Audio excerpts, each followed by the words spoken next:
Hello, the following video is a recording of our Method to Madness photography workshop hosted by the talented Subodh Shetty and held within the MetaJungle Discord on March 4th.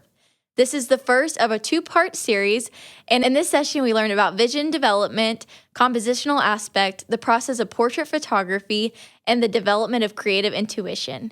We want to thank Subodh for crafting and hosting this session and for all those that were able to attend. We hope you find it useful. With that, let's get into it. Okay, let's start then. Let me just try to share my screen. I need to go to entire screen, go like.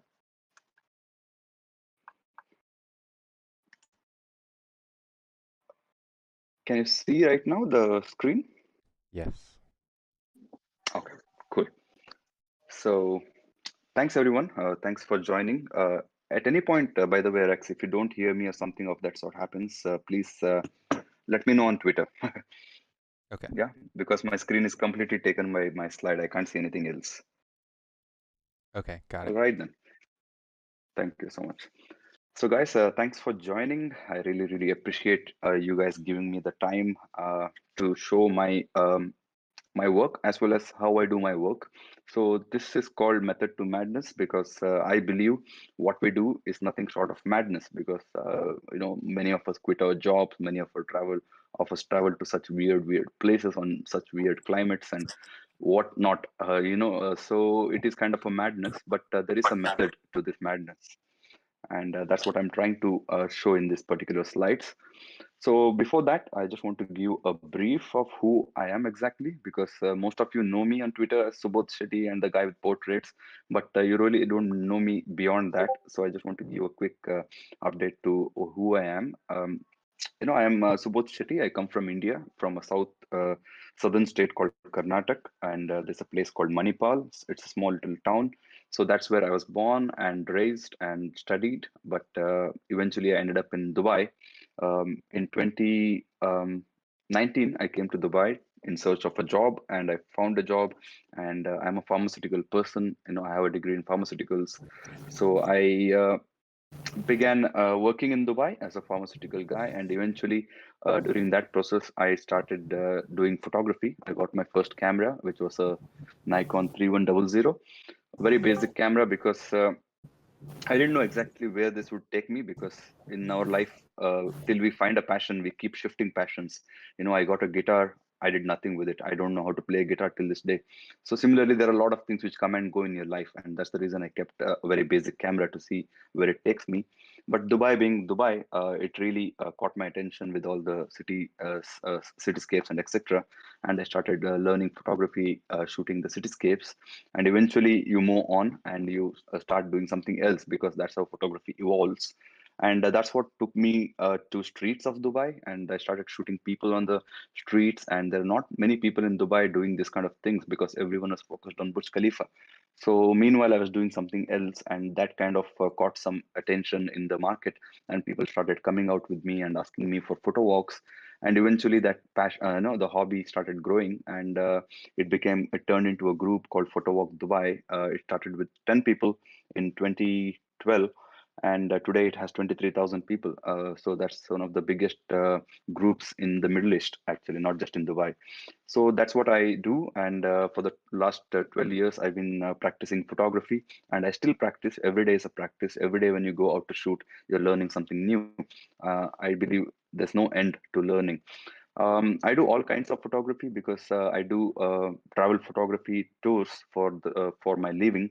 So I have to do everything. Otherwise, I can't stick to one thing and expect to survive in this very expensive city. So I do a lot of travel photography. When I say travel, it's portraits and streets, and even I teach astrophotography. I teach deep sky photography. I even do wildlife photography. So even aerial photography.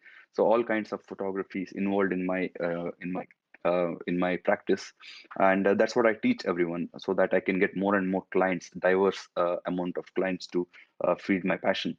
um, as I said, Photo Walk Dubai is the group which I run, which has about 23,000 people as of now. And I also in 2017, I created a company, a registered company called Photowalk Connect in Dubai. And through this, now I officially organize my trips, because before that, I used to work as a pharmaceutical person, at the same time manage my passion and do the trips. But in 2017, I decided to go full time. I quit my job and opened this company called Photowalk Connect. And since then, I've been completely immersed in only nothing but photography trips. And I've done about 80 photography trips so far across the world. And within UAE, I do free photo walks every weekend. We try to call people and just teach them whatever kind of photography. I think I have done almost like 200, 300 photo walks locally. So that's how I build my community. So that's why when I came to NFT and I've heard the word community all the time, I'm like, okay, this looks like my place. That's why I was very comfortable jumping in and meeting people and talking to people, because I've been doing it for for a living. And yeah, you can find me on Instagram at Subodh Shetty. Nowadays, I've not been to Instagram since a month now, since I came to Twitter, but that's where you can find me on Instagram as well. So that's my little story of who I am and what I do.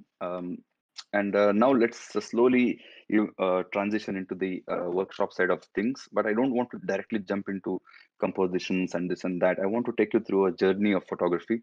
So one of the main things people ask is why you do photography. I'm sure most of us are in the same boat. When you suppose quit a job, even when you buy a camera, people will ask you why you're wasting your money on a camera. That's where it begins. Why you're wasting your money. And when you travel, why you're wasting money on traveling and taking all these pictures. What is the point? And even when you quit your job, because most of us will eventually find our way through to a point where we will quit our job. It happens when the passion takes over. So even then there will be a lot of questions as to why.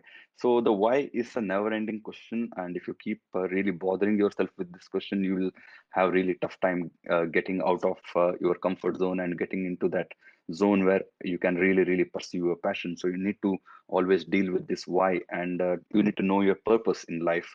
And my purpose has become photography, and that's what I do for a living.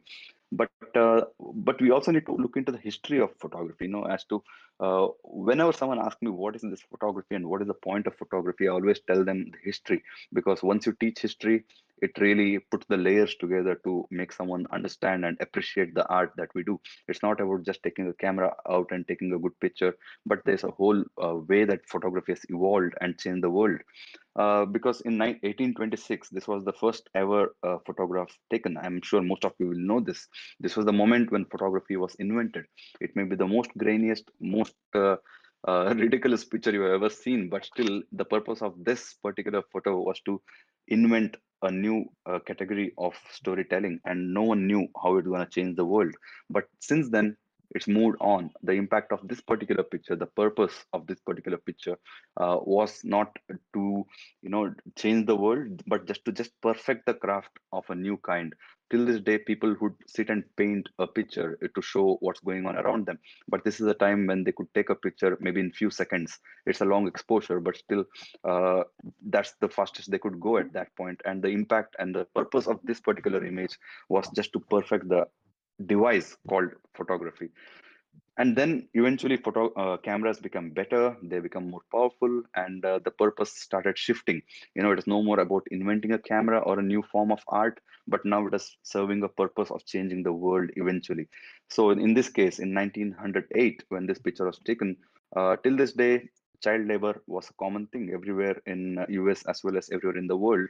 And in US, this particular photographer took his camera, which was still finding its purpose in the market, and he took these kinds of pictures and started documenting the effect of child labor. And this brought in the child labor law. For the very first time, there's a law which prevented children from working in factories, and that was the power of photography. And that's when people started realizing, okay, there is something more to this form of this box called camera, which can really change the world. And in 1936, for instance, the purpose of this photo was to show the face of Great Depression. If you think of depression, Great Depression, we think of, okay, the stock exchange falling off, there's no money in the market. But the real reality happens on the ground level when you see these people. And this particular woman was trying to sell her children to survive, because that's how bad it had become. She had nothing to feed the kids. And this particular picture really got people emotionally involved with the Great Depression, and all the funds which come out from the government started flowing out because of this one iconic picture, which I'm sure most of you know. And also at the same time, it was not just about changing the world all the time, but also it was about capturing the changing world. That's what Henry Cartier-Bresson did. The purpose of his photography was to show the day-to-day life. He knows, and everyone knows, the world evolves very fast. Everything is changing around us, and he told it doesn't always have to be a big purpose. You just have to go out, have fun with the camera, and take day-to-day pictures. It can be a new category of photography, because you're capturing history every single day. So the purpose of this particular picture was all about that, of going out and having fun. And then there was Ansel Adams in 1942. The purpose of this particular image was to show the fragility of nature. Till this day, till this point, when Ansel Adams made all these kinds of pictures, there is nothing called national reserves in US or anywhere else in the world. There are just they were just landscapes. But after this, there was a understanding as to how fragile and how beautiful these landscapes are, and the laws came in, and they started creating all these natural reserves to protect this wonderful environment. And that is the power of photography. When someone asks me why photography, I take them through this journey of the impacts of photography. And then there was this image from Robert Capa, where he captured the D-Day on Normandy. It was the World War II, and he's in between all this mess, and there's bullets flying all around. The picture is blurry, it's shaky, there's noise, but still it showed the reality of a war. Even yesterday on the space, I was mentioning this picture because it doesn't always have to be a sharp image to convey emotion. It doesn't matter what kind of sharpness or what kind of crispiness the picture has. If you have the emotion, it will take the picture forward. And he showed the rush and the reality of war with this particular image. And then there was also these kinds of images which lifted a national spirit of the whole country, and this which showed the reality of a war. And this particular image, the purpose of this image was to this was taken by NASA when they're flying to the moon. They're not landing on the moon at this point. They're just flying around the moon. And this was the picture which was taken at that point. For the first time, the world was seeing the Earth as a globe, a blue marble floating in in the air. Never before humans had seen this. And without photography, no one could ever see this. That is the power of photography, again, the purpose. And we all know this wonderful image from Steve McCurry. So again, the purpose of this was to show the reality of refugees. When you think of refugees and war and displacement, we don't really understand what's going on, but she became the face of ambassador of refugees, and we know the story after that. And she's the most popular image after Mona Lisa, I think, the second most popular portrait ever made. So that's the whole purpose. I can go on and on. But at the end of the day, we need to understand how to respect our art. If you want to defend your art, you need to know the history of your art. So I would definitely encourage you to read more. There are a lot of books which touch on these subjects. Understand your art, and be always ready to defend your art. Um, and as long as my purpose comes, this is a part of the presentation where I want to show you all the kinds of photography I do, and also the purpose behind them. And after this, we'll go to the main workshop, which will be about compositions and etc. So as far as my photography goes, my purpose is it helps me look outwards, and at the same time it helps me look inwards, because I am an introvert person, to be very honest. I host spaces and all these things, I do workshops. It may look like I'm a very outgoing carefree guy, but I'm a really an introvert. But it is always because of photography that I try to be an extrovert, because that's the only way I can do what I want to do. I had to approach people to make portraits, so I had to let that the introvert part out to be successful in this field. So it helps me look inward. At the same time, it helps me look outward. So it's my window. It's my window to do a lot of things. First of all, it's a window for me to look at the traditions that we live in. Without photography, I don't think I would ever go to a place like this in Kerala and shoot the festival of Theyyam. It's something. It's camera is my window, which helps me and gives me a purpose to go out there and capture these things and show it to the world about how beautiful our cultures in not only in India but across the world are. Each one of us, even there are photographers from Turkey showing their culture, photographers from Cuba showing their culture. So everyone has their culture, and photography serves as a window to show those cultures to the world, introduce the culture to the world.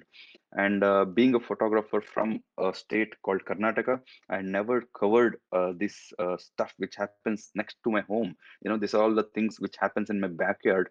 And all these years, without a camera in hand, I never even bothered to look at all these things. But today, camera gave me a purpose to go home and go to my backyard and check these wonderful cultures that happens right next to me. And this is called Ekshagana. It's another form of art in my hometown. And these are all the pictures which I took, which I otherwise would never see. So that's why I call it a window to look into the traditions of my country. And this is a festival called Pushkar. Jesse is in the room, so he knows this very well. We always catch up in this festival. It's one of those beautiful festivals which I don't think I would ever go if not for a camera in hand. And the things you see, the stuff you eat, the people you meet, it's something which will remain with you for a lifetime. And these are all the images from that particular place. It's a camel festival. And it's also a window for me to look into the cultures of our country. Our country, especially my country, India, is very, very culturally intact, very diverse. And there's a festival called Kumbh Mela. It's the biggest congregation of humans on planet Earth. It's 50 million people in one place. So it's crazy. I wouldn't even by mistake head towards this place if not for photography. Photography helps me and pushes me to explore this culture. And these are all the images from that particular place. These wonderful people I get to meet in not day-to-day life. Without a camera in hand, maybe I would be scared of these people, but with the camera in hand, I get a chance to know them better and understand that they're just humans like us. They're very, very kind-hearted people. So it also helps me to explore the festivals. India is a land of festivals. I'm talking of India because I have a lot of stuff from India, but I also have stuff from other places, which I'll show later. But yeah, my country, which is India, is a country of many countries, and there are festivals from top to bottom. There are so many festivals most of us don't even know exist. And with the camera in hand, I can go clueless. I just walk around and I find something new, and I'm like, wow, this happens in my country. So this is one of those festivals where they play in the rain. It's some kind of a festival in northeast of India. So which I never, even till this day, I can't pronounce the name of this festival because it's such a complicated word. Again, without photography, I would never even know these things existed. These are all the images from there. And we have this festival called Haldi Festival. Recently, I posted it on MetaJungle, this picture, which is played with turmeric. For a change, they don't play with any color, but they just use the turmeric, which we use for cooking. So it's very, very hard to shoot because your skin burns, your eyes burn, your nose bleeds away. But still, you just go there and do that because your passion is calling for it. It's a way for me to look at the festivals of my country with my camera in hand. So these are all the images from that crazy festival, and that's how my camera looks when I do that, unfortunately. But they survive. Most of the cameras go through these things and make it through. So these are all the images from there. And there is the Festival of Colors, the most popular festival for photographers as well. We love this festival, and it's crazy, it's madness. But again, with camera in hand, it helps me to explore these sides of the story. And it also vanishing tribes, it also helps me explore the vanishing tribes of the world. This is another thing I'm very passionate about because the world is changing at such a fast pace that everyone is looking same. Everyone is wearing a t-shirt, everyone is wearing a jeans and walking around, but there are tribes which are still existing in the world which may not exist after maybe 50 years. This is one of those tribe in corner of India called Zero. It's in the northeast of India. And the camera helps me to capture these people and freeze them forever, because after this generation there's no more such generation which is gonna be there, because this is the last set of people who will do these kind of nose plugs and tattoos on the forehead, etc. Their culture is absolutely dead. Next generation is not doing any of those things. As you can see, the kids in the background, they all look modern now. They don't do any of these things, and the specialty of this place is that nose rings, which is completely the final set of images. Maybe 100 200 people left of this kind. So my camera is going to keep them alive forever, even once they're gone. So these are all those images, and this is another culture which kind of survives, kind of is fading away, which is the Nagaland culture, which is the Hornbill Festival. These are known as the headhunters. They used to fight between the tribes and chop the heads of each other before, but now it's fortunately banned. They can't chop the heads anymore. But they are known as the headhunters, and this is a very, very unique tribe in the another corner of India. And the people like this, the Aryan culture in Ladakh. Fortunately, they're still holding on to their culture, but they are equally modern. This girl looks like this because she's dressed up for us. It's the traditional clothes, and we are there, so she wears all these things. But tomorrow, when she goes to the school, she'll be wearing a normal uh, dress like anyone else. So things are changing here as well, but still they kind of stick on to their culture. So these are all the opportunities to capture these vanishing cultures of the world. This is the Ladakhi culture. The recent collection was all from this particular place, which got sold out. So they have a very unique culture, and fortunately, they completely stick to their culture. They're still not vanishing as such. This is from Nepal. Again, these girls were modern and walking around in jeans and t-shirt till I met them and asked them to wear their traditional clothes, and they did it for me. But otherwise, this is again a culture which is completely vanishing. This is Masai Mara, and fortunately, they still stick on to their culture, and it is not so vanishing in this case. These are all the people from Tajikistan. Again, fortunately, because they're in such a corner of the world, things aren't changing as fast as other places. But still, it's kind of a place which will change eventually into a modern world. And also, it helps me to look into the vanishing species. It's another genre of photography I do, which is wildlife.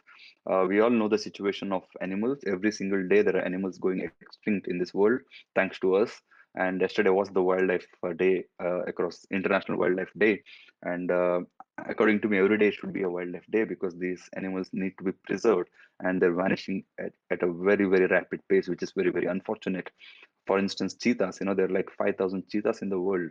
It doesn't make any sense when you look at the number because 5,000 in one building in Dubai, we have 5,000 people, and there are 5,000 cheetahs in across the world. It's just unbelievable. But yeah, they are vanishing and vanishing really, really quick. And this will be my next collection. Just to give a hint, this will be what I'll be releasing in the upcoming days.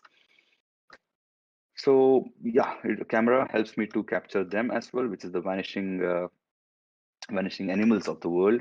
And camera acts as a window to my sense of adventure. I like to go to Himalayas, so I like to shoot all these wonderful mountains and etc. Again, without camera, I don't think I would ever even think of going and suffering through these places because they're extremely cold, extremely hard to hike through. But with an anticipation of an image is what keeps me going to all these places, and it's thoroughly enjoyable when you do that.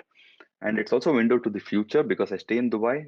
Dubai is the city of future. So, but I don't like to see Dubai in the general sense using a wider angle. I try to see it in my own way. I always shoot Dubai in more of a zoom, like 70-200, 400 to get some new perspectives. So it gives me a sense of way and a new way to capture the futuristic side of Dubai in a very compressed form. And these are all Burj Khalifa, for instance. I don't think anyone has seen Burj Khalifa like this before. All you need to do is just change the perspective, and it all look very different and futuristic. This again Burj Khalifa. This again is Burj Khalifa, just a roundabout near the Burj Khalifa, and etc. So yeah, it also helps me to look into the distance past. Photography is a way for me to look really, really into the past by looking into the deep space. These are all the pictures taken using the deep space equipment. So it's a lot of work, a lot of hard work, and all these kinds of stuffs are used for that. I think Aydin has done a workshop with MetaJungle where you can understand exactly how it works. So it's a lot of work, and at the end of the day, you're capturing the light from the past. All this light has left all these places millions and millions of years ago, and now it's reaching us, the Earth. And I'm fortunate enough to capture some of those photons and make these pictures. So basically what I'm trying to say is find your purpose. That's the whole idea behind that whole part of the thing. It doesn't matter, for instance, Jesse is in the room, he knows his purpose, he's a full-time photographer and he knows his purpose. And similarly, we all need to find a purpose for our photography. And one question I would like to ask before we move on is, what is the most important element in photography? If you can just unmute your mic and let me know, what is the single most important element in photography?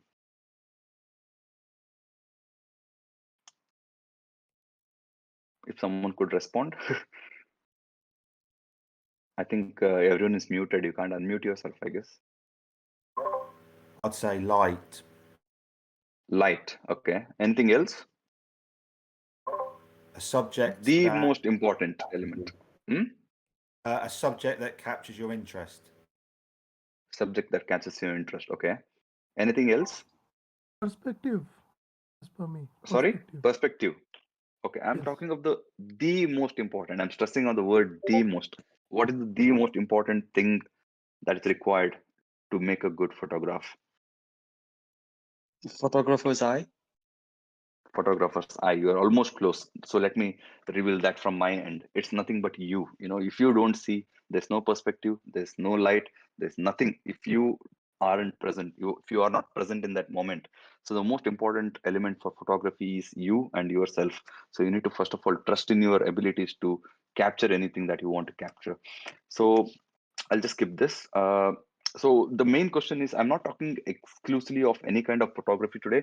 I'm going to touch all kinds of photography. So one part which I want to start with is the simple thing, where do I start? So many people have this question, like, how do we even start photography?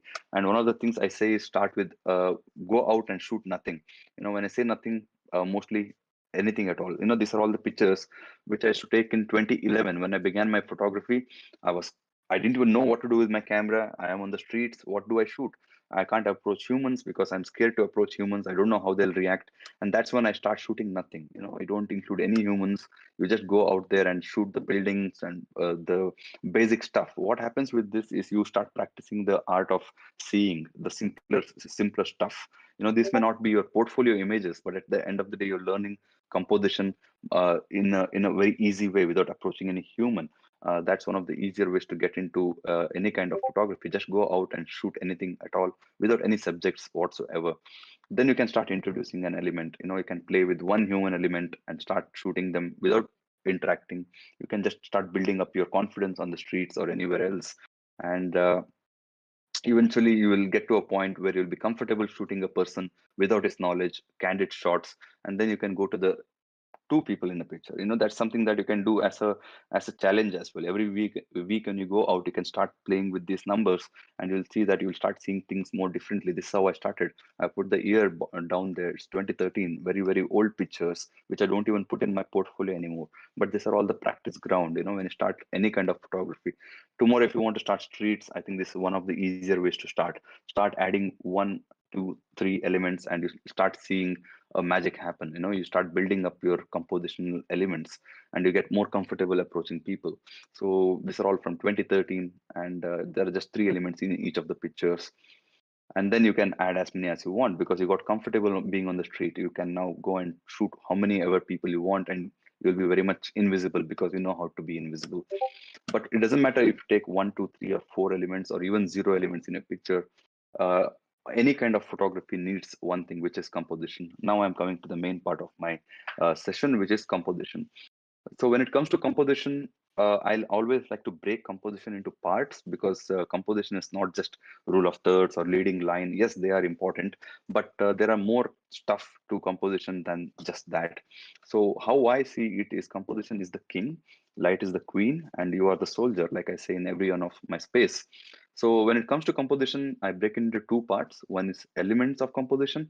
Second one is the rules of composition. When you talk of rules, we know the rules: rule of thirds, leading lines, framing, this and that. But when it comes to elements, these are the elements which are not exactly the rules, but these are the stuff, aesthetic stuff which come together to make an image. And that's the reason I would like to touch that part first. Let's talk of composition with elements as our main subject. So forget all your rule of thirds and etc. Let's only look at content and intent. So you need to know what's your content, what's in your frame, what you want to add in a frame. At the same time, you need to understand the intention behind those things. What is the intention? What is the emotion behind these things? When these two come together, you make a better photograph. All the rules put together with content and intent, you make a better picture. So let's talk of content, and then we'll go to the intent. When it comes to content, these are the stuff which makes your picture, the subjects. In this case, I'm asking myself, when I point my camera, I look at this, I ask myself, what is the content of my image? It's these 3 kids, the Buddhist monks who are in my picture. Okay, these are my subjects. That's the question you ask when it comes to content. You ask another question, which is what is the possibility of composition. Maybe I'll use a framing. Maybe there are two frames here. I'll use it as my compositional elements. Maybe they're in a symmetrical way. So I'll divide my picture into two halves.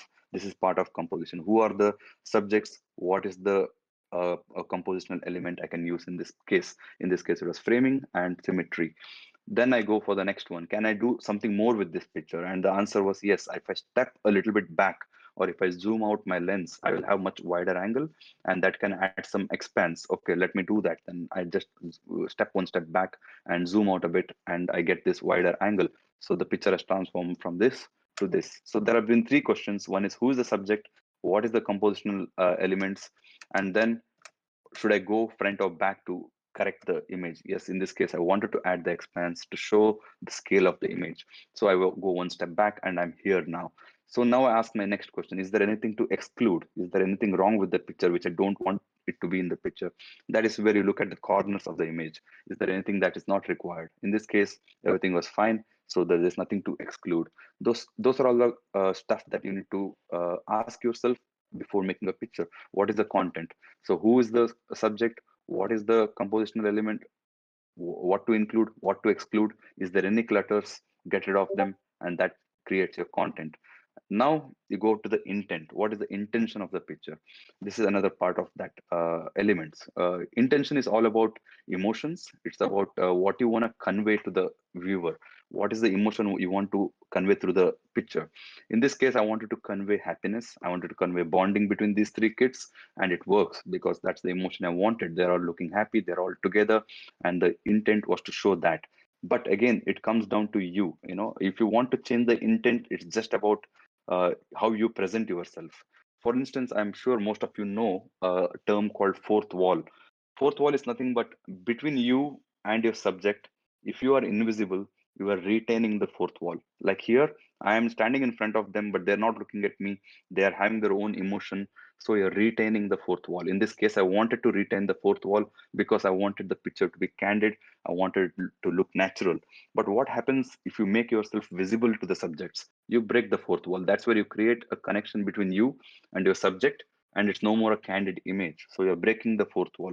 So that's a question you need to ask, whether I want to keep my fourth wall or I want to break my fourth wall. If you break the fourth wall, you'll see the picture now, how it changes. That's what happens. Suddenly the whole intention of the image is changed. From happiness, it becomes more like suspicious. So the whole dialogue of the image has changed by just making yourself visible to them and breaking that fourth wall. So that's again your intention. If you want to image to be like this, why not? If you're a documentary photographer and you're trying to show something of this kind, you can do that as well. But that is your question. What you want to do is the main question. In my case, I wanted to keep my fourth wall intact. I didn't want them to interact with me as I shoot. I wanted them to be in their own elements. And that's the reason I maintained my fourth wall. I didn't let them look at me at all. So this is how the process goes. You know, the first one, they saw me, the fourth wall is broken. In second one, they went into their own business and I continued to shoot. And the third one is my picture, which I chose to upload. So that's the process which you need to ask yourself. This is where the intent comes in. What is the emotion that you want to convey? And it all comes down to you. You know, the intention of the picture can be easily changed just by a microsecond. In this case, the first picture looks like the kid is lost. Second picture conveys the message like he's amused. Third one says he's carefree, and the fourth one says he's bored because he's yawning. So what you want to show is up to you. You know, you just want to ask that question: what is my intention behind this image? And you can convey that emotion. So content and intent, these are the first element I want to talk about in composition. So content is all about aesthetics and form. Intent is all about emotions and feeling of the image. Whether you keep a fourth wall or break a fourth wall creates the emotion that you want. So that one thing I wanted to make it very clear as the first element of composition. And the second element of composition I want to talk about is lines. You know, lines are all over the place. You know, wherever you look, anywhere, it's always lines. Even if you look at a human, when he's standing, he's a vertical line. When he's sleeping, he's a horizontal line. So if he's doing a yoga, he'll be a curved line, maybe, I don't know. So you can always look at lines in the way you want. As a photographer, it's not always about straight lines. It's about imagination, about how you want to use that particular lines. When you say horizon, look at the horizon, look at the beach. It all has a horizon, and that's a horizontal line. So it's all over the place, and it's up to you to show them the way you want to show. It all conveys the emotion of its own. So let's talk of the most easiest line, which is horizontal line. As I said, everywhere you look, there's a horizon on the earth, and that is nothing but a horizontal line. So what does horizontal lines convey? When you have horizontal lines in your pictures, they mostly convey stability. It feels like the picture is resting. It's very subtle, and it's very comparatively less dynamic than other lines. So if you want to convey these emotions, maybe you will go for something like horizontal. So let me show an example. In this picture, every single line is a horizontal line. Every single layer of the clothing which is there is nothing but a horizontal line, and it completely occupies the whole image. That's the reason image feels very settled. It feels at rest. It doesn't feel very jittery or very strong. It's very calm and sleepy because all the lines are horizontals. And when I say horizontal, it doesn't always mean lines have to be absolutely a straight horizontal line. In this case, all these structures that you see, the Tetris kind of stuff, they all are forming their own horizontal lines. You have to connect the dot. As a photographer, as an artist, you need to know when to connect the dots. And in this case, the viewer too will connect the dots. It's all nothing but horizontal lines running through with the patterns.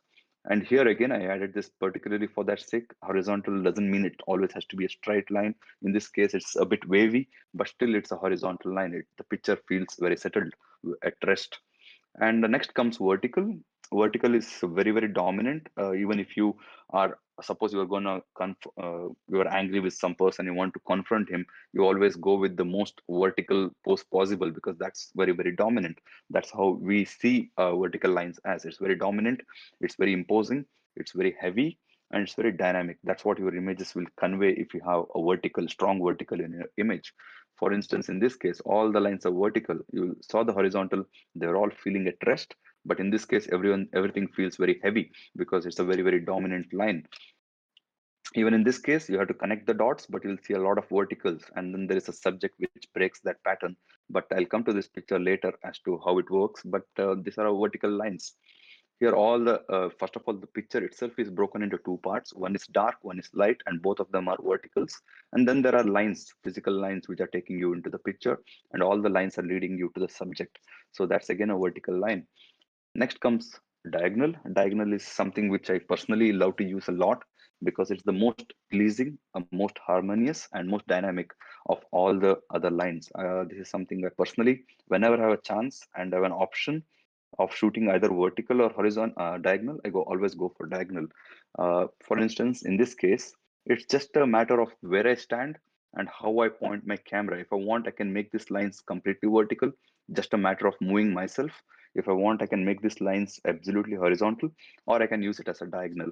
So all these lines which you see repeating through the image are all diagonal lines. Even the kid who's sleeping is in a diagonal position. So the reason I use the diagonal in this case, as I told, is it creates a very harmonious picture. It makes the picture very, very silent, very, very relaxed. And the kid is sleeping, so it makes sense to keep the image very relaxed. And that's the reason I went for a diagonal line in this case. So this is the thought process as you shoot. These are all the things you ask yourself as you look through the viewfinder. And even in this case, every single color is nothing but a diagonal. I'll come to this picture again as to why it's how it was created. Here, all the roads are all zigzagging and all of them are diagonal. I could have easily made it a vertical or a horizontal line, but I kept it as diagonal to create that pleasing effect. It's all patterns and colors, but still it has that pleasing effect because of the diagonals. Same here, it's all diagonal lines, and there are three human elements to show the scale of the place. But again, it's a very, very uh, precise choosing of a compositional line. And if I wanted, again, I could make it verticals, but I kept it as diagonal to create that ease of flow. And this is very obviously a diagonal. So next is curves. Curves is something which is common in nature. Every river that flows is a curve. Every mountain is a curve. So nature likes curves. It's never a straight or a horizontal or vertical in nature. It's always about curves, and that's the case in this case. The river is a curve. The mountains have curves. So even here, the curve of the river, it acts as a leading line taking you into the picture. In this case, it's man-made. The railway track itself acts as a curve taking you to the subject. It's all over the place, even the trees, it's again nature, and nature has a lot of curves. This tree trunk itself acts like a curve. In this case, the building and the roads mimic each other, and they're all curves, full of curves. And the nature again, the desert, it's full of curves. So next is triangle. We had vertical, horizontal, diagonal, and curves, and now we come to triangle. Triangle is not as straightforward as other things. In other cases, at least you could see something going horizontally or vertically, but in case of triangle, it's totally different formula. Why I use triangle, and I use it a lot, is to create balance in the picture. It creates an echo in the picture, and it also helps you have a closure in the image. So you'll see the image and you'll understand how it works. Can someone unmute and tell me where is the triangle in this image?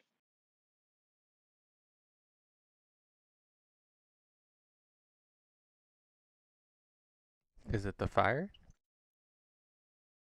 Yes, fire looks like a triangle, but no. Can you give one more guess? The arms of the lady and the face. That's quite good enough. Good Oh. guess. It could be a triangle, but think more. Think more. The elements. Just look at the image again. The elements make a triangle. The fire, Exactly. the Who was kettle, and that? the face. This is Goon. Yes, exactly. Exactly. That's the thing. A kettle, the fire, and the subject. There are three elements. You're trying to put three elements together and create a triangle. That's why I said triangle is not straightforward like others. Here you're trying to use elements in the picture. You move forward, you move back, you move upwards, you go downwards, and try to find that balance in between these three things. For instance, I could have easily taken a picture of this lady as her own. I didn't want any other element. But in this case, I want to tell the story. This is her home. She's sitting next to the fireplace. There's a kettle. When you have all the story elements for the story, how do you use them? Better to use them as a triangle. That creates a very nice balance in the image. As I said, it creates a rhythm. It creates a closure as well. When you look at this, you go round and round through these three elements, and it creates a nice weaving points. You don't run away from the picture. You just stick to the elements. So that's how you find a triangle. In this case, any triangle you can see. What is the triangle here?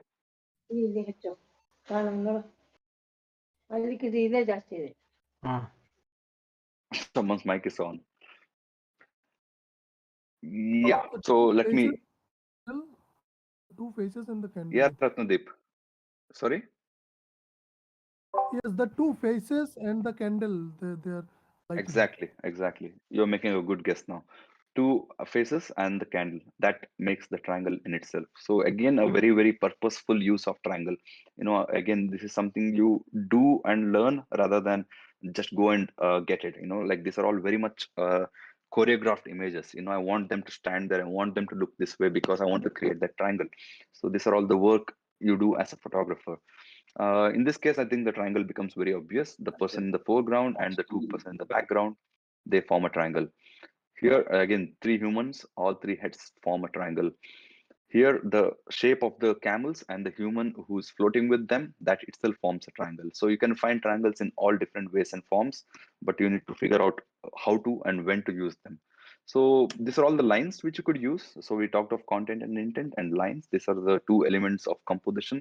And moving on, there's one more element of composition, which is light and color. We all know, someone earlier said, photography, the most important element is light. Yes, but we also need to understand it's not just about a light as such, but also you need to understand the darks. It's not about just the light, also the shadows and the correlation between each. And also there's colors, which you need to understand the correlation between the colors. So let's go to the light first. Let's talk of figure to ground. Figure to ground is nothing but a very, very simple concept and one of the most commonly made mistakes of photography. I do so many workshops, I meet so many people, we analyze their pictures, and one of the most common mistakes is this simple rule of figure to ground. So what is figure to ground? Right now there are some text on the screen, but you can't really see it well. You can see it if you really squint your eyes. If you go close to your screen, you start reading things. But that is what I mean to say when I say figure to ground. Figure to ground is nothing but the relationship between the figure and the ground. Figure is nothing but the subject. Ground is nothing but the background. In the previous example, figure was the words and letters I've written. You can't see it because the background is dark. The figure, which is the subject, which is the words and letters, are dark. So you're not able to see them. You can squint and see, but you can't see it as such. But when the figure is bright and the background is dark, it works. This is a very, very simple relationship. It may sound very obvious, but this is one of the most commonly done mistakes, which is understanding the relationship between your subject and the background in relationship to the light, whether who is dark, who is bright. You need to understand that very simple relationship. For instance, this is one of the noob examples, but I think you'll get an idea. This is a pattern. I find this wonderful pattern and I'm trying to shoot this picture. There's a guy who's cleaning the floor. Okay, I can increase the shadow a little bit and bring him out, but it doesn't still work because he is comparatively dark and the background is of course dark. But how can I make this picture better? There's a brighter patch in the image, and the next image you'll see that brighter patch. Now the background is bright, he is dark, so it works. The relationship, he stands out. It's as simple as that. Understanding the relationship between the subject and the background. Here it didn't work because both are dark. Here it works because he is dark, background is bright. Understanding that very simple concept. Here again, a very simple example. He's my subject, he's in the foreground. There's water in the background. The water reflections are dark. So it's my duty as a photographer to make sure his head doesn't merge with the boat, his head doesn't merge with the dark part of the water. I want to make sure he is standing alone in a very, very bright patch of the image. It can be a very, very easy mistake. One step, half a step to the right, and I would screw it up. Half a step to the left, and I would screw it up because it's that easy to miss this. So this is something which you have to look through the viewfinder and think, where is my subject and what is his background? So here my subject is dark. I make sure my background is completely bright around him. So the next minute he walks away. Now his head is touching the boat. Everything is merging together. It's dark and dark. It doesn't work. So that dark and light relationship is something you need to do. It's nothing but fine tuning. That's all it is to make this happen. And these are all very easy to understand examples. The subjects are playing football. They're very, very dark, and the sky is very, very bright. So you clearly see the subjects popping out. This is from Stu McCurry. This is one of the images I use as an example because it's a very classy example to explain this concept. The guy who's running is dark. Steve McCree has made sure that he falls in that brightest patch of the water, and that's the reason you see him so clearly. But when you look at the other corner, there are people standing on the left-hand side corner. You don't even see them because they are dark, background is dark. So that is the whole idea. Whenever you have a subject and you want to make them pop, use the contrasting background. And these are all very simple examples to understand this better. And it doesn't matter how big or small your subject is, as long as you use this formula, it will always work. In this case, I am dark, background is bright. I am very much visible. A little bit far away, I'm still dark, and the background is comparatively bright. You can still see me.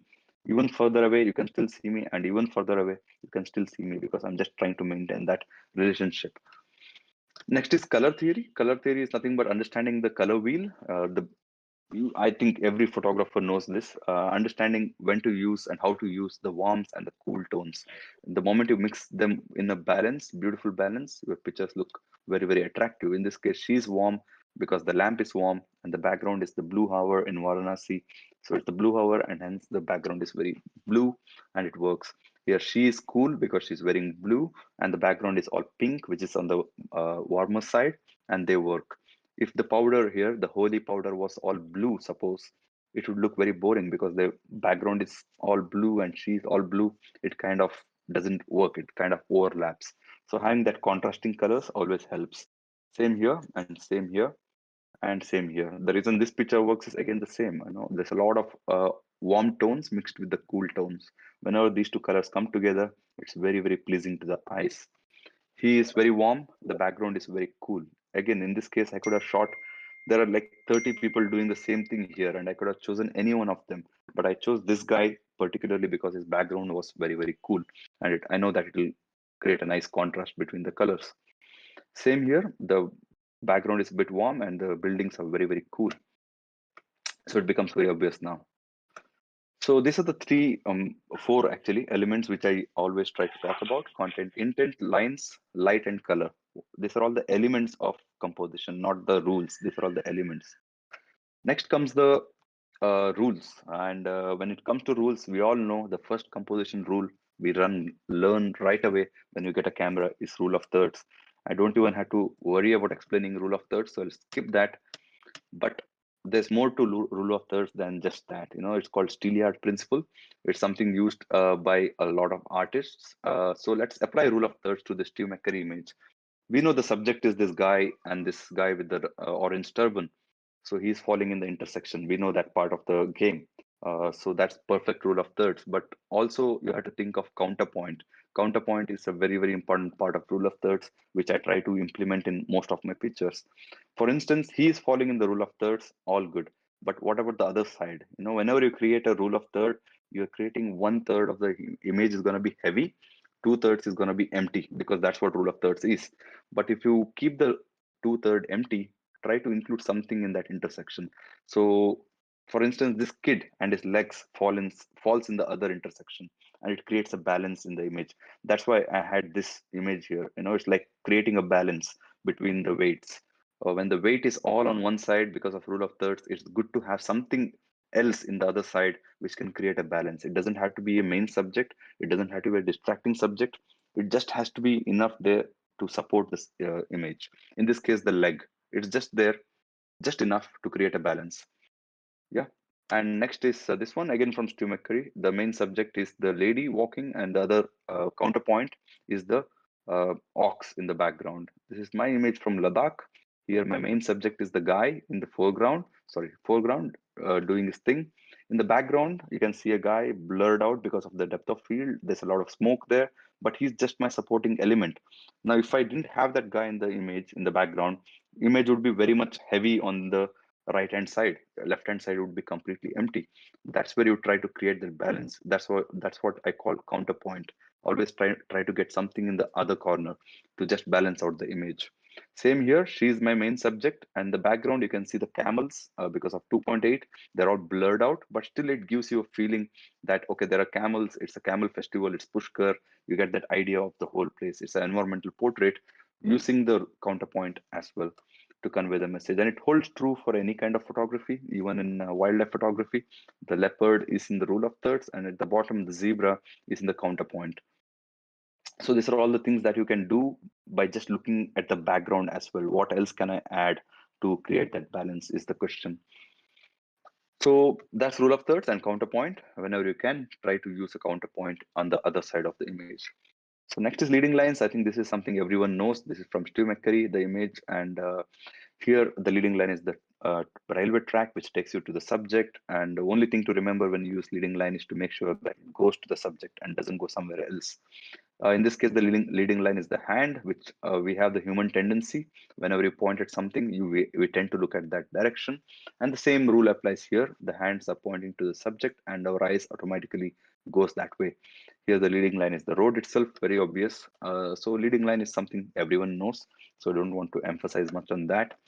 Next is framing. Again, something which looks very simple because it's not us, but it's there since eras. It's been used over and over again. Framing is nothing but trying to emphasize your subjects by putting them in between a frame. For instance, this is one of my pictures which was on National Geographic and more.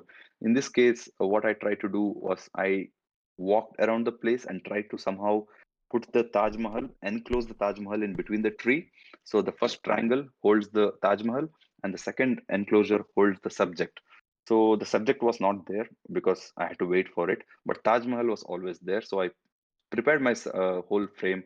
I made sure one frame had the Taj Mahal, and then I stand and wait for the other subject to come in. And when he walked in, I made sure I click the picture when he's enclosed in that area. So that's how framing works. And it doesn't mean that when you use framing, you forget rule of thirds. Here I'm still using the rule of thirds, and I'm still using the counterpoint, which we just talked about. Taj Mahal and the person are falling in that rule of thirds and counterpoint. At the same time, there is framing. So at the same time, there is a leading line. If you look at it, the trees are leading you into the image. So there are three rules working together in this particular image. Framing, it's very obvious now. What is framing? It's the moon, which is framed between the mountain. Here, again, those three frame the subjects on the right hand side, and on the left hand side, it's the same job being done by the trees.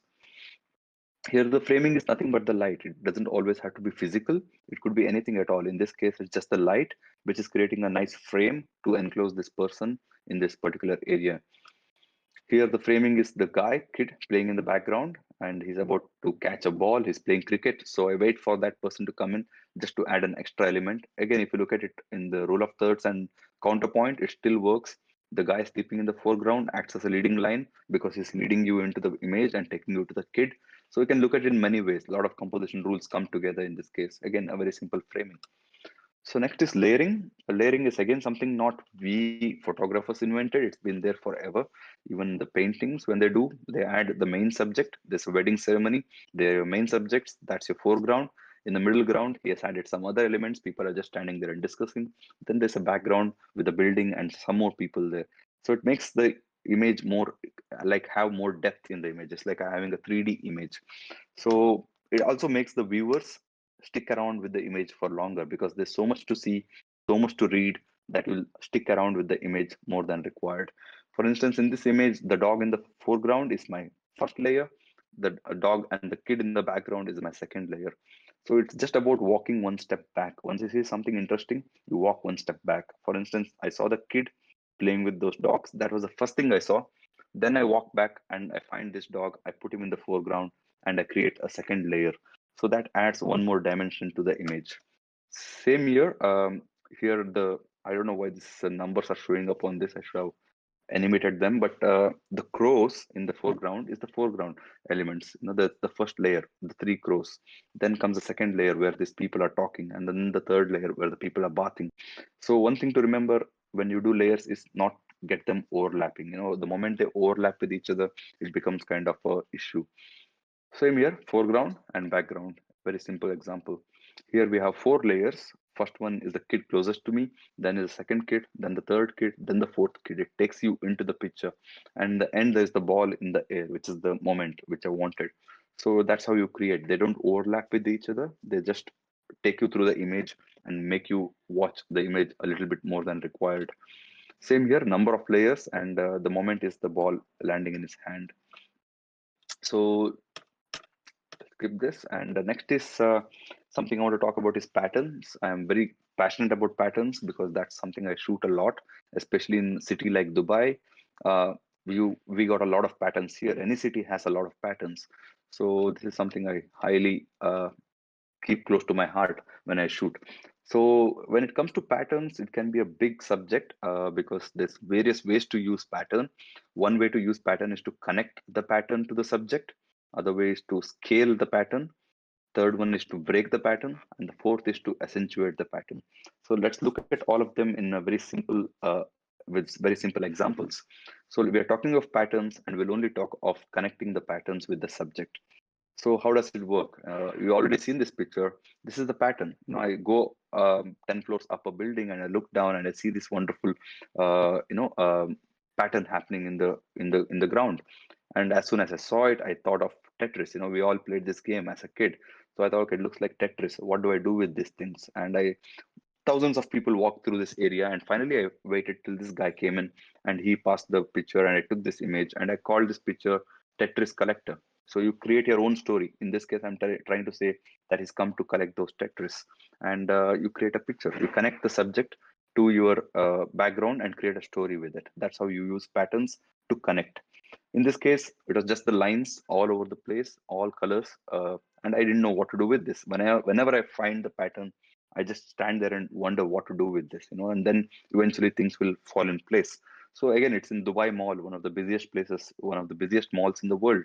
Thousands and thousands of people walk across this region, this particular frame. And I just kept waiting. I didn't know what to expect. Maybe some guy will come with these colors on his shirt.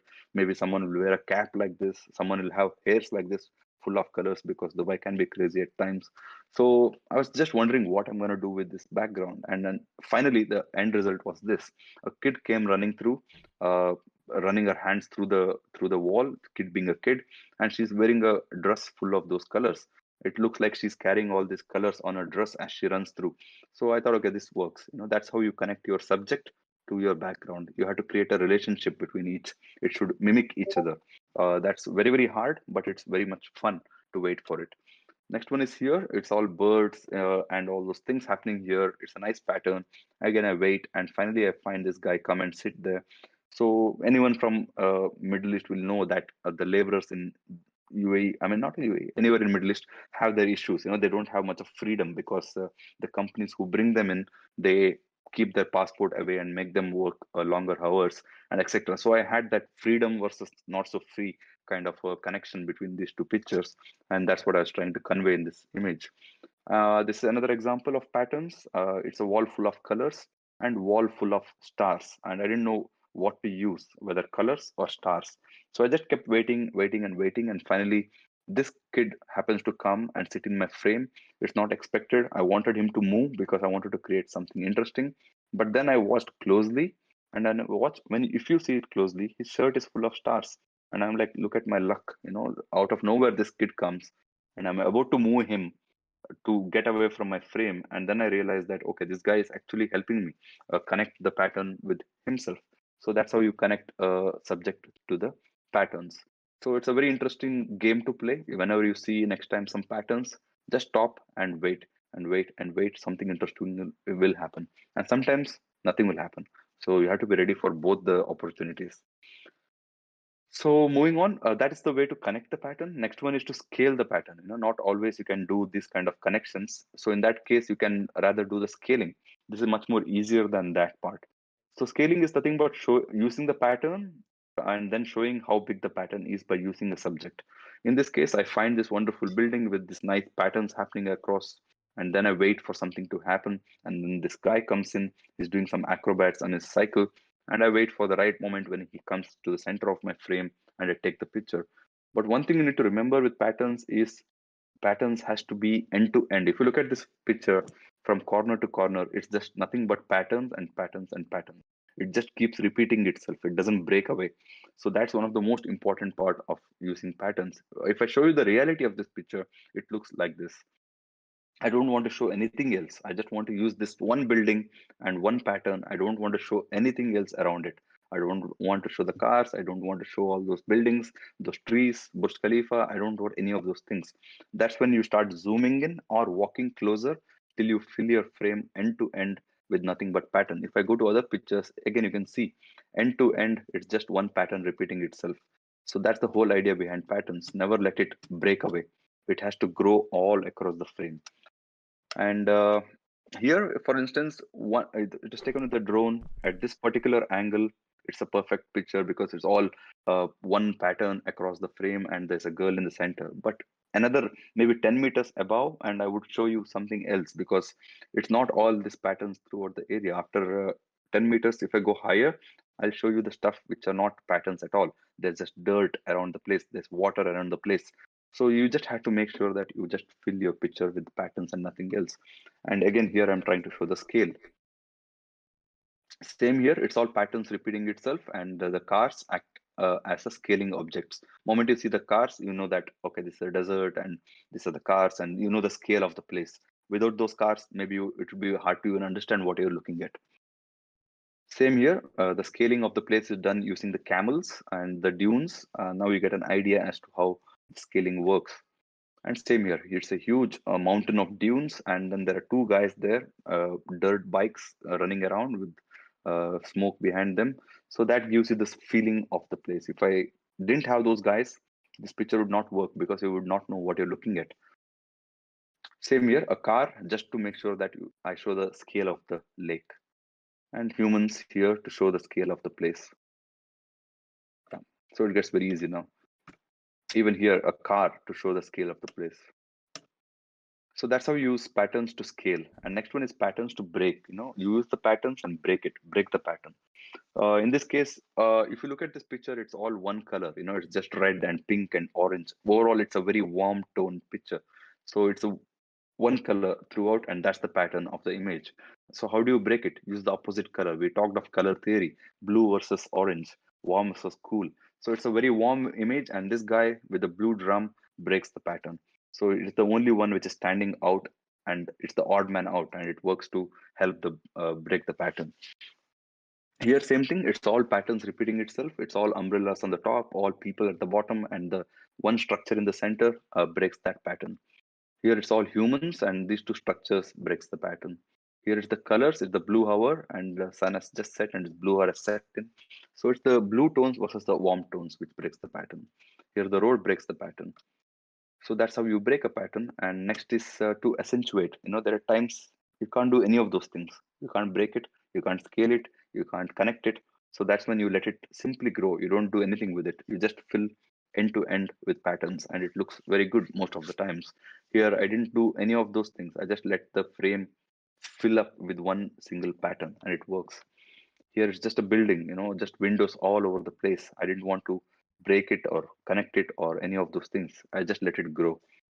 Same here, it's just the repeating patterns of the windows and the shadows, and buildings repeating itself throughout. So that's how you accentuate, you let them grow. So those are the 4 ways to use a pattern, and it will really help you improve your skill of seeing. Next time you go out and see a pattern, stop by, and it will really help you understand. It will make your eyes sharp. At the same time, it will make your brains sharp as well, because it takes a lot of thinking to make these pictures, which is wonderful.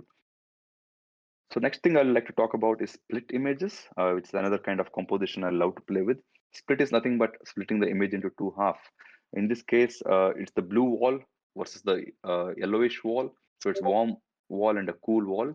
And in between that, this kid who comes in and sprays the colors on me. So the main element here is to compose. I just stand here, the kid isn't there. I'm just expecting something to happen as always. So I first create a split screen. One half is blue, other half is yellow, and I just stand there, and then things fall in place. One or the other thing will happen. And in this case, it was the kid who came in. So you prepare yourself and wait for something to happen with a split image. Here again, I created this composition. One side is so dark because it's very bright sunny day, and the other side of the building is very dark because the sun is not touching that area. So I should be ready with this composition, and then I wait for someone to walk. I have a split image, and then I wait and wait and wait, and then finally this human comes in, and all the lines are submerging into her. If you look at the lines, everything is coming into her at the end of the image. So that's how it is. You create a split screen and wait for it. Just like patterns, it's again a lot of fun to do these things. Here it's the walls. One is red, other half is white, and in between that is a subject and all the other things. Here again, I just prepare the composition. Half is half and half. One is blue, one is pink, and I just stand there and wait. And then this kid comes running in, and I shoot it away. Same thing here. It's just the light creating a split image. One side is dark and one side is bright. So that's another way of using compositions uh, for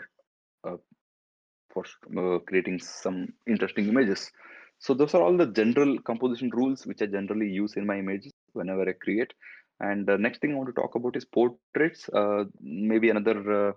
I want to ask Rex. Should we continue or should we stop, Rex? Should we keep it for next week? That's totally up to you. I don't mind. If people don't mind, I can continue a little bit more. Yeah, we can keep going. Okay, cool. So let's go to portraits. We are talking of composition rules. We talked of rule of thirds and leading lines and etc. etc. etc. And we got till here. And when it comes to portraits, I just want to tell you the process of making a portrait.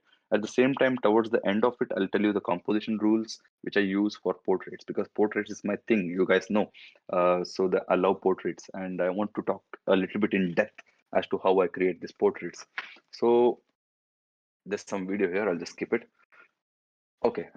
My process to create a portrait is usually I never approach a person right away and ask for a picture. That's never been my way. I always like to spend time with them and create some, connection between us before I even approach. But most often, how do I even find that person? The first step is to walk the streets. I keep walking the street, and if I happen to bump on someone, then the process starts of convincing them, creating a connection, and etc. But before that comes a whole other process. You have to be ready to use the person that you meet and create a good picture. So to make sure that you know how to use the person when you find him, you have to read the streets. When I say read, I'm not saying books. Of course, read the books, but when you're walking the street, you have to read the street. When I walk the street, I'm taking all these senseless pictures just to register it into my head. These are not the pictures which will ever find any. I'm not going to load it on Instagram anywhere.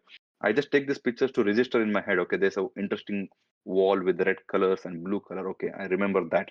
I keep walking the street, because you never know. After 5 minutes, you may find someone interesting. After 2 minutes, you may find someone interesting. When I find that interesting guy, I want to make sure I know where my background is. If he's wearing red, I'll maybe bring him to a blue wall. If he's wearing blue, I'll maybe take him to a red wall. To know that, you have to read your environment. So never walk streets blindly. I always make sure I keep an eye on how the street looks.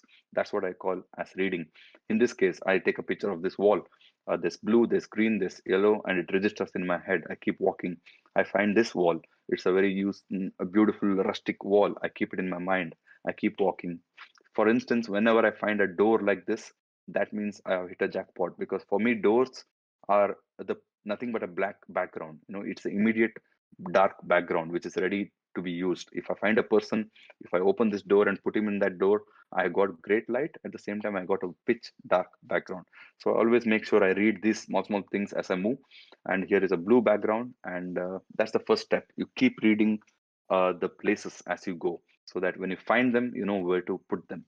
And next thing is to choose characters, because when you walk the street, you'll find hundreds of people. If you're in India, you'll find thousands of people in each and every street. You can't just go and shoot all of them. You need to make sure that you find person or subject who is very interesting. He has some character, because to make your viewers, your audience, to enjoy the picture, you need to give them something to feed on. You can't just give any person. So I always try to find someone with some character, some story, which can convey in their portraits. And in this case, I mean, moment you see this, you will stop and wonder why he is like this, why is his hair like that, why is his eyes so reddish and yellowish, and all that. All those questions will pop up when you have a character in the person. So here, same thing. You don't have to wonder what's the character here. He's full of character. So here, the red color in his turban, his white, the thing on his forehead, all those things attract you to the person. Same here. So you have to always make sure that there's something, an X factor in the person before shooting him, so that you can have some catchy pictures for your audience to feed on. The choosing character is the next step. And also another thing to do is, when you find them, communicate, talk to them a lot, because in every picture there'll always be a process where most often they may say, no, I don't want you to take my picture. They'll be shy, they'll be introverts, there'll be some people who may even get angry when you ask them picture. But eventually when you talk to them, they and convince them, with a child I become a child. Old person, I talk about whatever he likes to talk about. In India, all the old people like to talk about politics, so I get indulge them into that. I talk of politics, and then we become laugh around that particular matter, and then I tell, can I take a picture now? In kids, I just play with them. If they're playing, I play with them, or whatever it takes. You have to be a kid with a kid to make a picture, and finally we will end up with a shot. And that's how I end up with pictures like this. I know this was the first picture, my first NFT ever, which I sold. So very, very important picture in my life. But how do we get to this point? It's not like I walk into this place and she's sitting there with this red scarf and I just say, can I take a picture? Not at all. When I walk to her, this is how she is. This is her when I met her. When I first had a conversation, this is how she looked. But I knew, as a portrait photographer, I know she's gonna look $1 million if I work a little bit harder and make her wear something which can make her look equally good. So that's my duty as a portrait photographer. So I talk to her, can you please come here? I mean, I spend a lot of time, like go into their home, have some tea. I can't even explain the process, long process, 1 hour, 2 hour process. And then finally I convince her that, can you bring some, scarves which you can wear like this, bring all colors that you have.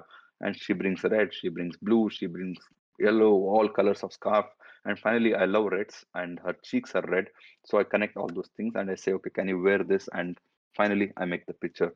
It's all done in her home, just at the entrance of her home, at the doorway. That's why the background is very dark. The light, you can really control the light once you use the doorway as your source of background.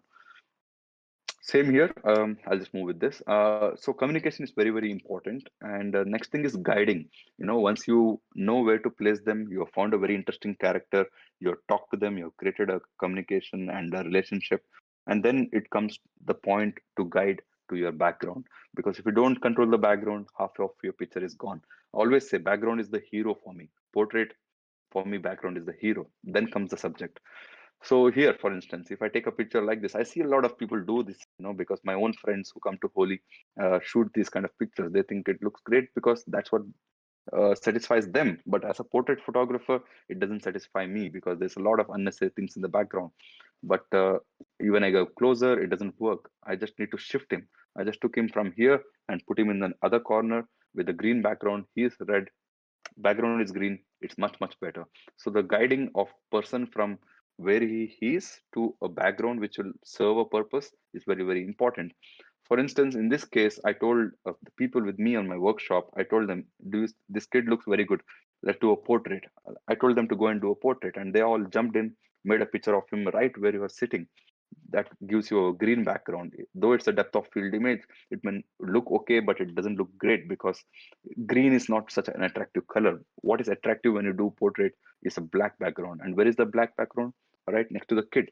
That doorway itself is a black background. I just ask the elderly person to move. I take the kid, put him there in that doorway, and next shot is this. You can completely kill the background and make it all about the subject. That's how I like to play with my subjects. I like to guide them to a place where it can make an interesting picture. Don't shoot them where you find them. Always try to guide them to a place which can contribute to the picture. In this case, again, I find her near her home. I know that there's interesting light coming in at this point of the day. So I talk to her and I put her in that corner, and then we create some smoke around, and then we take this picture. So again, we guided her to a place where we can make a picture rather than shoot where she was sitting. So yeah, guiding is very, very important. And next is light direction. Once you put them in a background, you need to also understand the light. For instance, the background is fine here, but it doesn't work because the light is coming from the back. It's hitting the kid's back of the head. That's not the light we want. You need to control the light to make a picture look good. In this case, the kid is looking okay, but you can make the kid look $1 million just by controlling the light. The next picture is exactly that. The same kid, I just move her around and control the light. Now the light is coming diagonally, and immediately the picture becomes a totally different image from here to here just by controlling the light. So very, very important to understand the directions of light. So here I have used two sources of light, which is all natural. One with the three arrows. There's a door on the left hand side. The main light is coming from the door and hitting her head, her face. And on the side, there's another window which is throwing some light on her head. So that creates a nice rim light. That's how I create this kind of controlled portraits without using any flash, without using any reflectors, just the natural light around. Just if you know how to control the subject and move them around, you can control everything else. Same here. The light is coming from the top, and I create this incense sticks. I give them an incense stick and ask them to burn it. It creates smoke, and then you control it. So you need to understand the direction of light. Very, very important in portraits. Here again, I put a subject right next to a window. There's a huge window on the right. The light comes and falls on a face, and automatically your camera is such that the matrix metering or spot metering, whichever metering works for you, works in a manner in such a way that it will only expose for the skin. So the moment it's exposed for the subject, the background will automatically be ignored by the camera, and that's what is happening here. Same place, another subject. I just bring another person, put her here, and make one more picture. The same window is serving the purpose. So that's another thing you need to remember, which is light direction. Once you put them in the right background, next step is to understand the light and move them around till you get a nice direction of light. And finally comes the composition. After all these steps, I go to the final part, which is composition. And in portraits, it's very simple. Actually, there's hardly three rules to follow, which is first one is dominant eye, second one is symmetry, and the third one is rule of thirds. Rule of thirds still follows us here. So in portraits, I only use these three all the time. So especially the dominant eye is one of my go-tos because it really, really looks good. It looks good because it's been used since ever. Even not even Steve McCurry, but even Mona Lisa follows a dominant eye rule. So what is dominant eye? It's nothing but when you shoot your subject, the eye which is closer to the camera, which is closer to you as you shoot, should fall in center of the picture. If you break the picture into two half, that eye will pass through the center line, as you can see in the image. So if I even show you Afghan Girl from Stu McCurry, if I put a line through this picture, center line, it passes through the eye, which is closer to the camera or closer to the viewer or closer to the audience. So as simple as that, the eye which is closer to you should fall in the center. That's all it is. That's the dominant eye rule, and it really works magic. And what happens with this composition is, no matter where you look this portrait from, if I right now move from my position and go to the other corner and watch her, more or less I will be watching you. Wherever you go, it looks like she's always watching you. That illusion happens with this particular rule, dominant eye. So it doesn't always mean that the subject has to look into the camera. Sometimes they can look away. Like in this case, I made her look away. And if I break this picture into two half and put a center line, her eye almost falls in the center of the picture. As simple as that. Same here. And this picture belongs to alpha now, and it follows dominant eye. If I draw a line in center, the eye which is closer to the camera is in the center of the image. And same here. And next one is symmetry. Symmetry is nothing but the exact same rule. When you draw a line in center of the image, if you break the picture into two half, the nose will fall in center of the image instead of the eye. As simple as that. It's the exact same rule, but only thing is, instead of a dominant eye, you have the nose in this case. So it breaks the picture into two half. In this case, I use that particular rule. If I draw a line in center of the image, it goes through our nose. So what I do usually is, when I have an opportunity with my portrait subjects, I like to play with everything, because I already have the relationship. They won't say no if I experiment more. So I tell them, I take this picture with the symmetry, then I take a picture with dominant eye, then I take an environmental portrait with the with rule of thirds. I play around with all the compositions so that when I come home, I can decide which I want to use. So I rather have all the options than keep just one option. So that's something I always try to do. And even here is this very simple symmetry. The line goes through the nose. And same here, which now belongs to MetaGirl, this picture. And same here. So all these pictures I also have in other side, with the dominant eye. It's not like I just take this. I always keep a backup of other compositions because I have control on them at that point. Same here. It continues a very simple rule. Yeah, and the next thing is rule of thirds. As always, we all know it's one of our most commonly used composition rules, and it applies in portraits as well. One of the eyes fall in the intersection, as simple as that. And next is environmental portraits, which is again part of portraits, where you can use, you show not just the subject, but you show something in the background which connects to the subject. In this case, it's a Pushkar festival, so camels are associated with this festival. So I have the subject who is my main subject, but in the background, I have camels. So it tells the story that, okay, Pushkar and camel, they go hand in hand. So you need to make sure that what you use in the background tells the story of the place. It should not be unrelated stuff. So that's very important. So even here, it's an environmental portrait. I have used this woman. It's her home. The wall is full of some memories of her life, and I put her there and show the environment around her. So here again, it's the kid. I could have made a single picture of him, very close-up image, but I chose to show the background. You can see a classroom, you can see other kids, so you get an idea as to where he is. So this is when you start shooting a little bit more than just the subject. You tell a bigger story.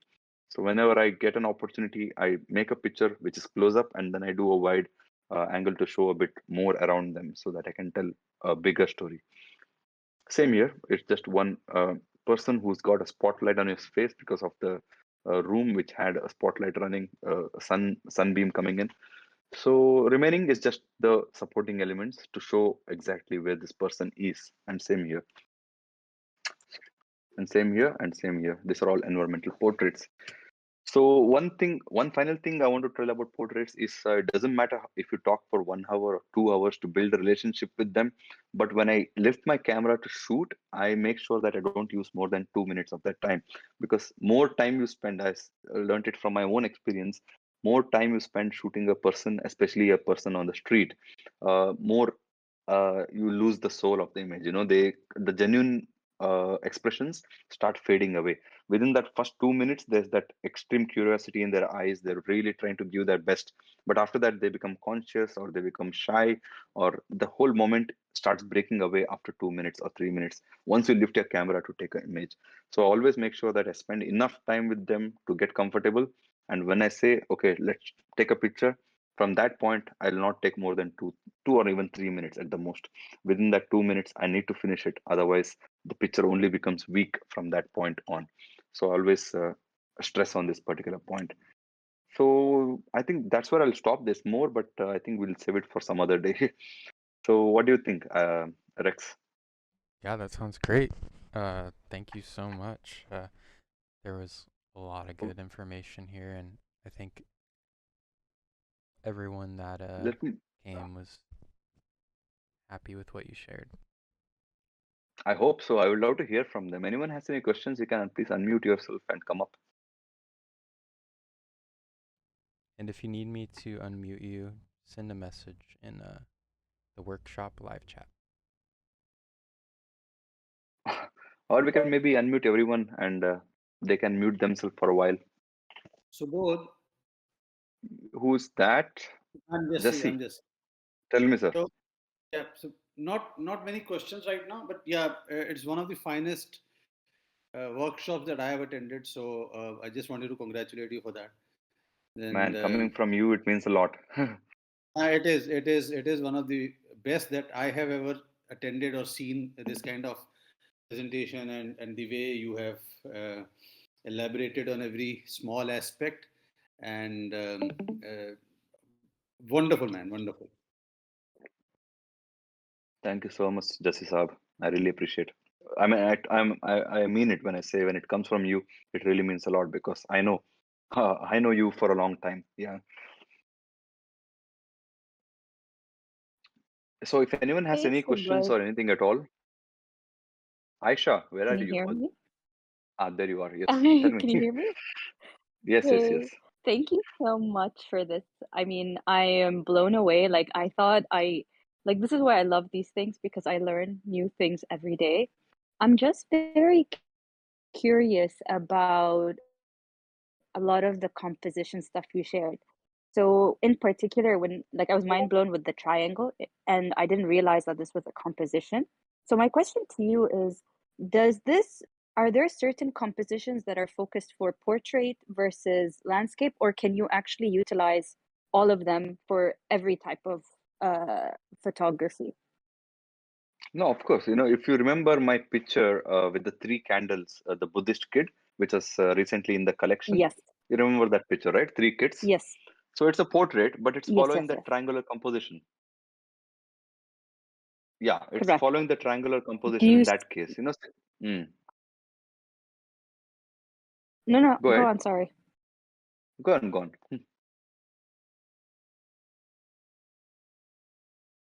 Go ahead, Aisha. I couldn't hear you. Can you? Sorry.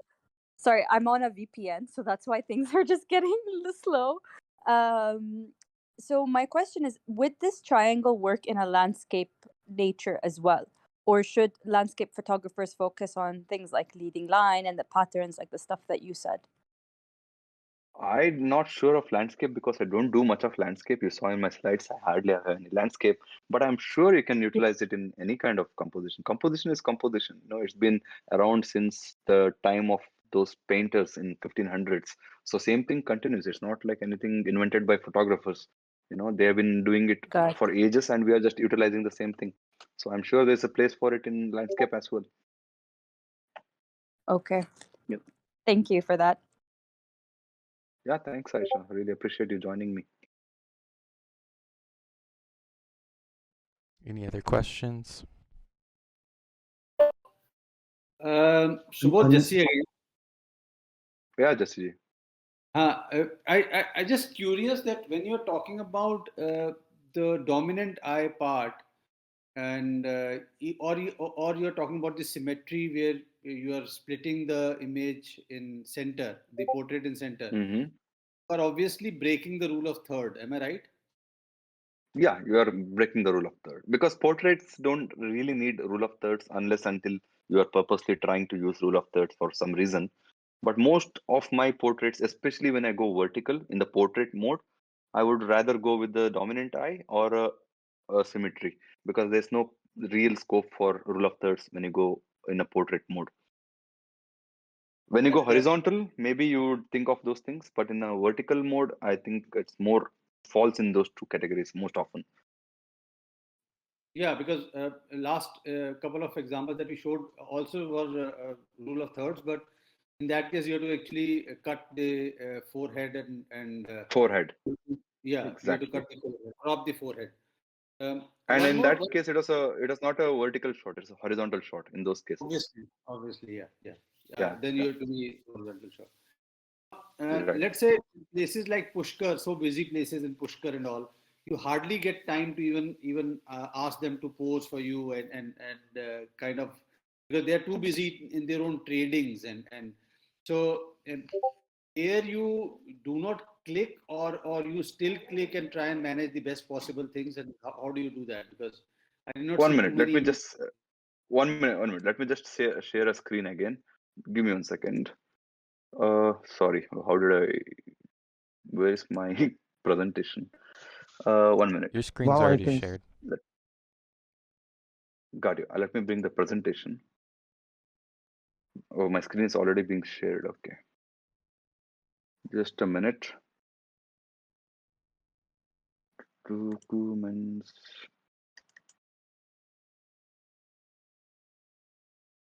Okay.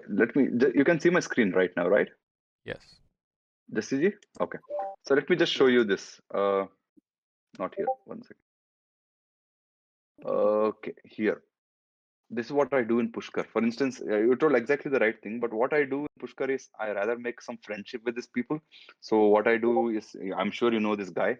So I give him some money, I give him some print of his image and make him happy, give him some cigarettes or whatever it takes to make this guy happy, because he owns this particular tent.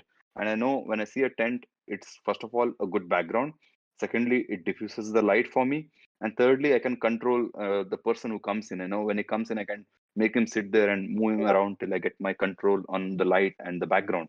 So what I do is I get these kind of situations where I try to use these places. Then I put the person inside, and these are all the images which happened right there inside that tent. I control the background, the light is diffused and very controlled, which I like. So even in this case, very same tent. So I'd rather do that. Even this picture, all of them were done inside that particular tent. So even there, I try to take my own time to get around and control the things which I can control. That makes a lot of sense, man. That really makes a lot of sense because I've done similar things. So I was just wondering that how do you manage there? Yeah, one thing I can't do is just shoot them where I find them. That's something I know. Even if I shoot, I'll not use that picture. That I know for sure with my own experience. So I'd rather put that effort to find a spot where I can shoot a picture which I'll definitely use, rather than shoot something which is waste of energy. Perfect. Thank you so much, man. Thank you. Thanks, Jasiji. Anyone else have any questions before we move on?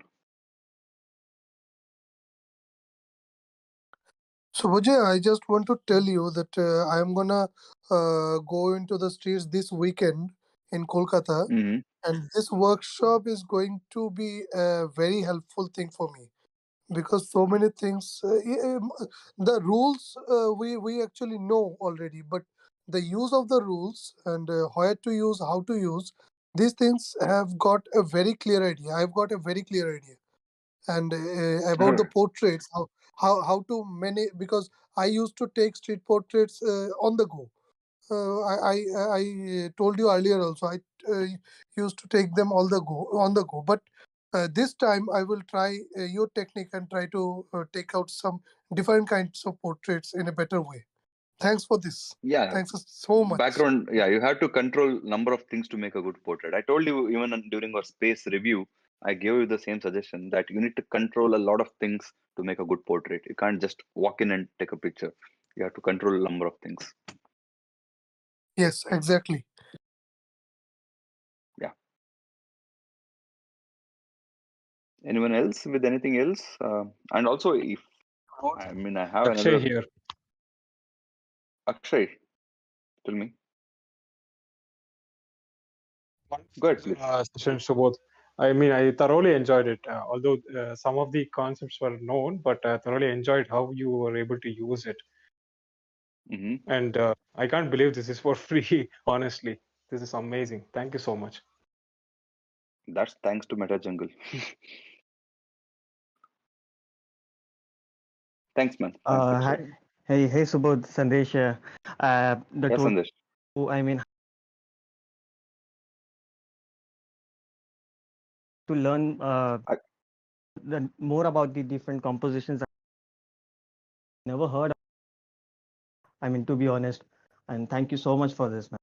And I am happy that I'm glad that I got. And as Akshay said, it is unbelievable. This workshop is for free. Oh, thank you so much. Thank you so much. Really appreciate it. Yeah, thank you again, Subodh. I really enjoyed it as well.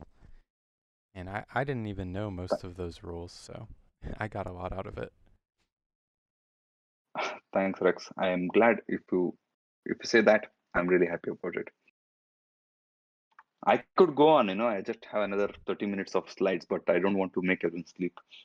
Yeah, no, let's do it again. We'll schedule again for next week, but thank you everyone. Thanks for coming, and big thank you to Subodh for putting this on. We really appreciate it. Thank you so much, man. I really appreciate it.